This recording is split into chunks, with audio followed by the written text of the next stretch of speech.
Since the dawn of time, the secrets of the pharaohs have attracted the attention of the world and aroused the curiosity of scholars and explorers alike. Between the crypts of the pyramids and the dark caves of temples, great stories are told of kings and queens who have lived and spanned time, only to face a mysterious curse that surrounds everything they touch. The curse of the pharaohs, as legends tell it, is a curse that punishes those who dare to violate the tombs of ancient kings or reveal their secrets. But what lies behind these legends is not just a horror story, but rather a reflection of the greatness of a great civilization that witnessed its birth and decline throughout the ages. In the heart of Cairo, where the spirit of ancient history meets the scene of the renewed present, the National Museum of Egyptian Civilization stands as one of the greatest evidences of this unique civilization. This museum, which was created to be a mirror that reflects the glory of the past and the ancient history of Egypt, is not just a modern building, but rather a window into an unseen world that takes visitors on a journey through time.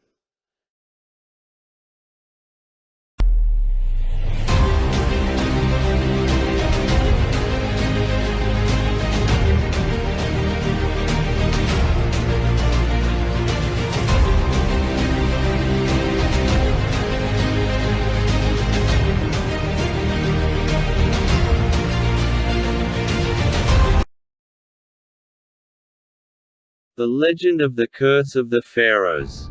On a dark, cold night in the winter of 1922, British archaeologist Howard Carter stood at the entrance to Tutankhamun's tomb in the Valley of the Kings. Lord Carnarvon, the financier of his journey, stood beside him, holding a torch dancing on the dark walls of the tomb. Slowly, Carter began to remove the ancient seals from the stone door, and in a short moment of silence, he opened the door leading to one of the greatest discoveries in the history of archaeology. The team entered the cemetery, surrounded by the dust of antiquity and the distant scent of history. The walls were covered with intricate carvings depicting the life and death of the young king. As they slowly advanced through the narrow corridors, Carter suddenly stopped upon seeing a mysterious inscription on the wall, reading, "Death will strike with its poisonous wings all who disturb the king's peace." It was only a few days after this discovery that strange events began to occur.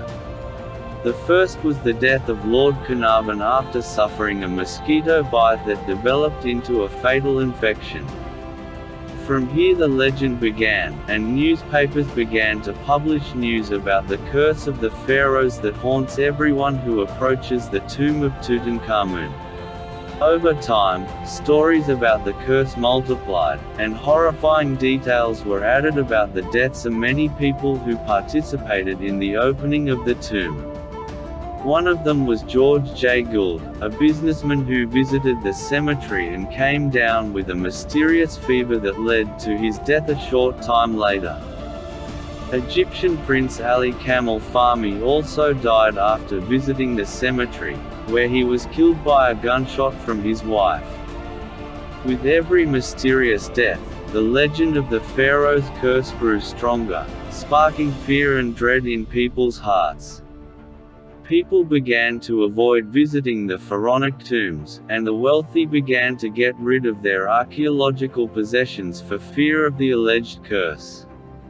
However, there were scholars who refused to acknowledge the existence of the curse, and considered what was happening to be merely natural accidents or the result of poor health conditions. Although Howard Carter himself was not seriously harmed after the discovery of the tomb, the legend persists and influences people's minds to this day. Ultimately, the curse of the pharaohs remains an exciting story that combines mystery and imagination, reflecting the extent of the influence of ancient Egyptian civilization on the imagination of humanity. Despite scientists' attempts to explain the events in scientific ways, the curse will always remain part of the cultural and historical legacy of Tutankhamun and ancient Egypt. National Museum of Egyptian Civilization. Overview. The National Museum of Egyptian Civilization is located in the city of Fustat, Cairo, on an area of 33.5 acres. The museum displays 50,000 artifacts that recount the stages of development of Egyptian civilization, including the achievements of Egyptian man in various fields of life from the dawn of history until the present. The museum contains models, photographs, manuscripts, oil paintings, artifacts, and antiquities from various eras, including the Stone Age, Pharaonic, Greco-Roman, Coptic, and Arab.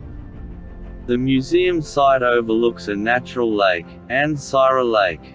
History. The idea of establishing the National Museum of Egyptian Civilization dates back to 1982 when UNESCO launched an international campaign to establish the National Museum of Civilization and the Nubia Museum in Aswan. In 1999, the current location of the museum in Fustat was chosen instead of its previous location on the island. Archaeological excavations began at the museum site from 2000 to 2005, and the foundation stone for the museum building was laid in 2002. The museum was officially opened on April 3, 2021. Location and space. The museum is located in the Fustat area in Old Cairo, near Babylon Fort and overlooking An al-Sira Lake. The museum has an area of about 33.5 acres, including 130,000 square meters of buildings, and includes 50,000 artifacts from various eras of ancient Egypt until contemporary history, in addition to a group of warehouses for preserving antiquities equipped with the latest technology. Financing and design. The museum's architectural consultant is Dr. Al-Ghazali Kayzaba, Professor of Architecture at the Faculty of Fine Arts in Cairo, while the interior exhibition halls were designed by Japanese architect Arata Isozaki. The museum displays Egyptian civilization from prehistoric times to the present using multiple methods that highlight the country's material and moral heritage. The museum is fully funded by Egypt, 45% from the Nubia Antiquities Rescue Fund and 55% from the Supreme Council of Antiquities, with UNESCO providing technical support in the field of training and consultation. Exhibition halls. The museum's collection will be displayed in 9 halls, including a permanent main exhibition displaying the most important achievements of Egyptian civilization and 6 thematic exhibitions covering the dawn of civilization, the Nile, writing, state and society, culture, beliefs and ideas, and an exhibition of royal mummies. The museum also includes temporary exhibition spaces, an auditorium, a teaching and research center, and an exhibition of the development of New Cairo. Main Hall. The main exhibition hall of the museum contains a number of artifacts that give a comprehensive idea of Egyptian civilization from the Pharaonic, Greek, Roman, Coptic, Islamic and modern eras. Hall of the Mummies. The hall creates for visitors the atmosphere of the Valley of the Kings and includes 20 royal mummies, including 18 kings and 2 queens from the 17th dynasty to the 20th dynasty. The most important mummies include the mummy of King Seqenenre, King Thutmose III, Queen Hatshepsut, King Ramesses II, and King Ramesses III. Archaeological laundry. The museum has a laundry that was first discovered in 1932 and was rediscovered during the excavations prior to building the museum in 2003–2004.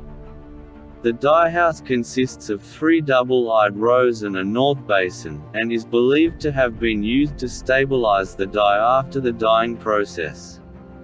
Project and opening stages. The first phase includes the construction of the administrative building, laboratories, warehouses, and security system at a cost of £400 million. The second phase includes the construction of a power station, 3 exhibition halls, including a hall dedicated to displaying royal mummies, another for the Capital Museum, and a third for the central display, at a cost of £500 million. Partial opening. Minister Khalid al-Anani partially opened the museum in February 2017, which included a temporary exhibition hall on Egyptian crafts and industries. Official opening. The museum was officially opened on April 3, 2021, with a parade ceremony that included a procession transporting 22 royal pharaonic mummies from the Egyptian Museum in Tahrir, in the presence of President Abdel Fattah el-Sisi. Royal Mummies Procession. Overview. On Saturday, April 3, 2021, an exceptional global event was organized that witnessed 22 mummies leaving the ownership of the Egyptian Museum in Tahrir Square in the center of the Egyptian capital, Cairo, and moving to their new location in the National Museum of Egyptian Civilization in Fustat, east of Cairo. Royal mummies. The royal mummies participating in the procession date back to the ages of the 17th to the 20th dynasties. Route. The procession started from the Egyptian Museum in Tahrir Square, passing by the obelisk of King Ramses II in Tahrir Square, then to Simon Bolivar Square in Garden City, and from there to the Nile Corniche until it reached Qasr al-Aini, and then to the wall of the El Ayoun stream, passing by the Nilometer in Al Rawda. Arriving to Fustat, where the National Museum of Egyptian Civilization is located. Arrangement of the kings in the procession. The number of mummies participating in the procession reached 22 pharaonic royal mummies, which were arranged according to the order of rule of kings as follows. 1. King Seqenenre-Ptah. 2. Queen Ahmose Nefertari. 3. King Amenhotep I. 4. Queen Meritamen. 5. King Thutmose I. 6. King Thutmose II. 7. Queen Hatshepsut. 8. King Thutmose III. 9. King Amenhotep II. 10. King Thutmose IV. 11. King Amenhotep III. 12. Queen T. 13. King Seti I. 14. King Ramses II. 15. King Merneptah. 16. King Seti II. 17. King Siptah. 18. King Ramses III. 19. King Ramses IV. 20. King Ramses V. 21. King Ramses VI. 22. King Ramses IX. Activities. The parade began at 8 o'clock in the evening with music and light shows in the procession's passing areas. The procession included motorcycles and carts decorated with pharaonic drawings and inscriptions and equipped with an atmosphere containing nitrogen to ensure that the mummies were transported in appropriate conditions. The mummies were arranged according to the chronological order of the reigns of kings and queens, with King Seqenenre of the 17th dynasty leading the procession, and King Ramesses IX of the 20th dynasty sealing it. Celebration. The ceremony included musical performances presented by Egyptian artists. There was a song by the Egyptian singer Muhammad Munir, and Egyptian actors recited texts about Egyptian civilization. President Abdel Fattah el-Sisi visited the National Museum of Egyptian Civilization, accompanied by the Prime Minister and the Director General of UNESCO. Statements and objectives of the event. President Abdel Fattah el-Sisi stated on Twitter that this event is evidence of the greatness of the Egyptian people and the unique civilization extending deep into history. This event aims to promote tourism, culture and security, and to present the mummies in better conditions using modern temperature and humidity control boxes.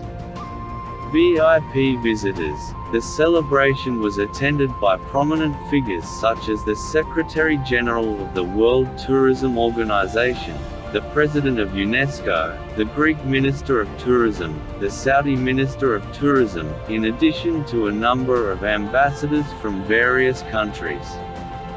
History of mummies. The 22 mummies participating in the procession were discovered in two caches, the first in Deir el-Bahari on the west bank in Luxor in 1881, and the second in the Valley of the Kings in Luxor in 1889 in the cache of the tomb of King Amenhotep II.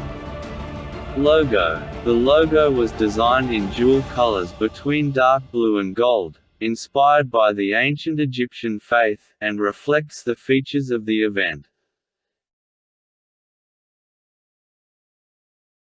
Don't forget to press the like button, subscribe to the channel, and activate the bell button to receive all new updates.